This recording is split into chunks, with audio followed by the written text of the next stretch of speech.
Greetings from Dystopia, episode 151. Hiking tips. Part 1. Had to figure out, what am I going to talk about today? I said I'd make them more instructional for these short ones, so why not? Let's just start off a little bit more instructional. I'm out walking at Mather Woods today. I decided to get back into the woods some more. Just for today. Oh, there we go. Now I'm back to the main trail. So,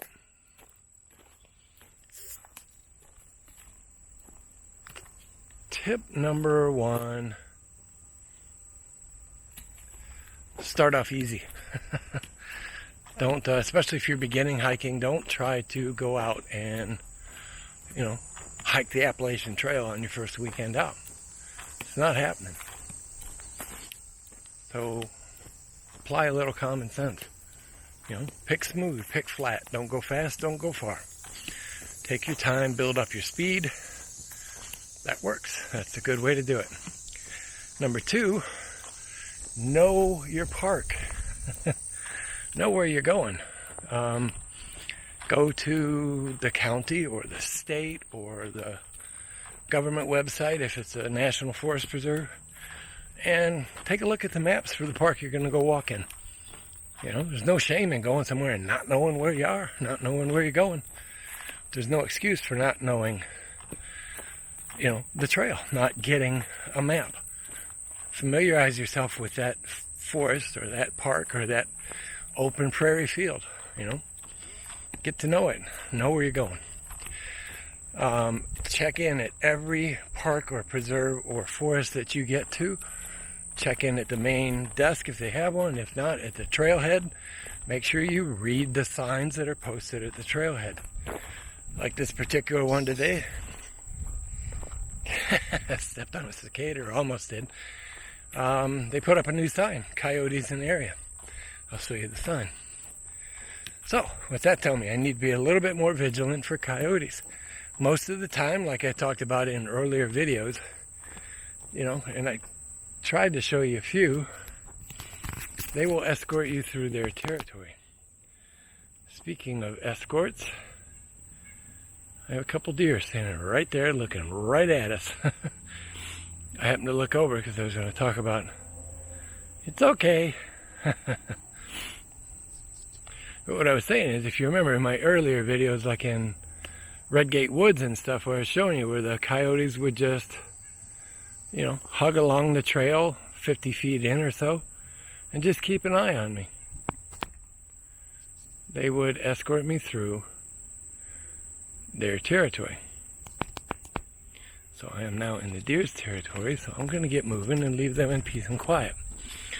So yeah, it just means I need to be a little bit more vigilant about the coyotes in this case, or wildlife in general.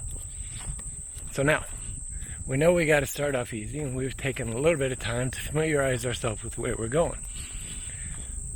Next one is, much like recreational and commercial aviation, file a flight plan. Tell people where you're going. I got more deer right here. I need my zoom lens. Speaking of which, the Lumix is on a FedEx truck to be delivered today. I have 1, 2, 3, 4. So we have 1 doe with 3 yearling fawns. Hey, you went the wrong way, dummy. You too, dummy. Hopefully they show up on video. Okay, so now, again, we know we got to start off easy, we got to start off slow. We know where we're going, and we know a map. We have a map, right? Check the weather.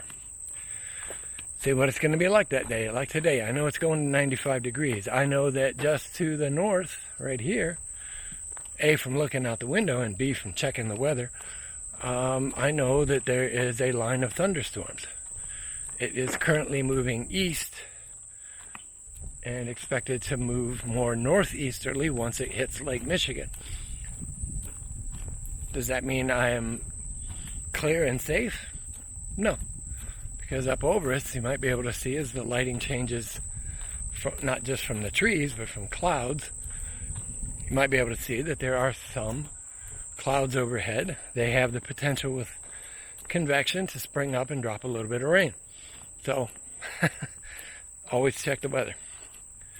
So now we're out there. We know what our weather is going to be. Now what are we going to do?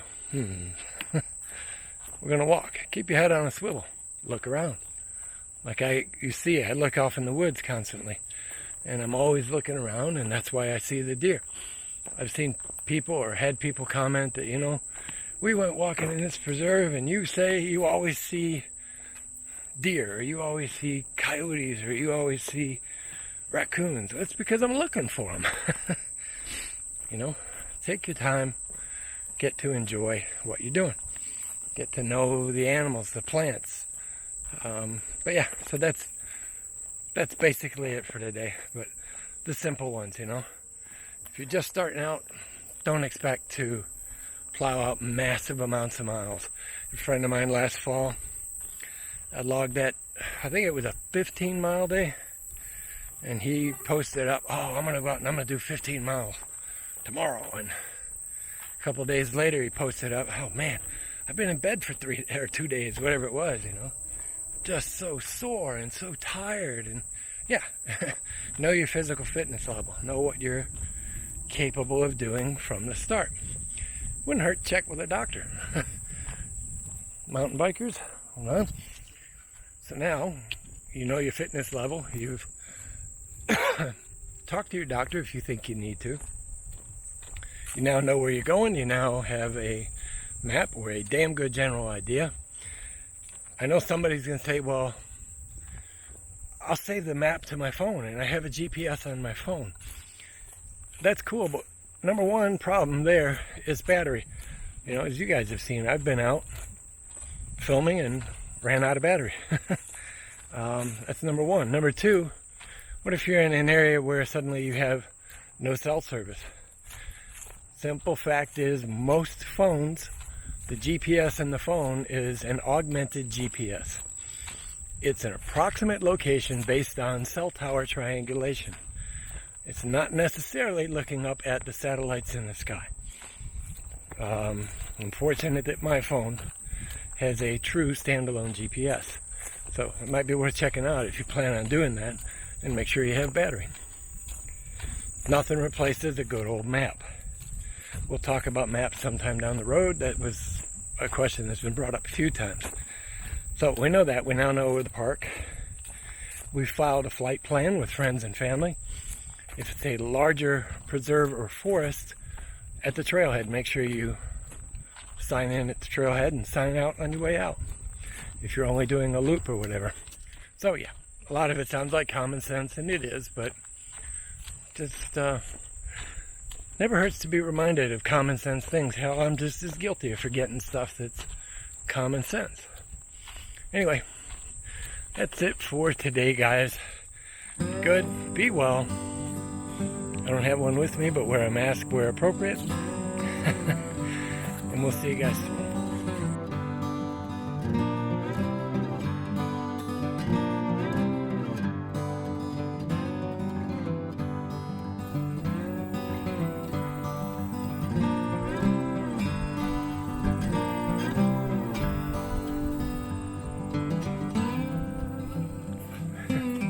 I just love hiking these nice tight trails.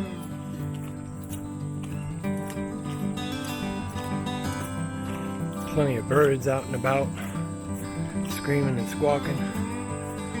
Blue jays, and hear some finches, hear some robins.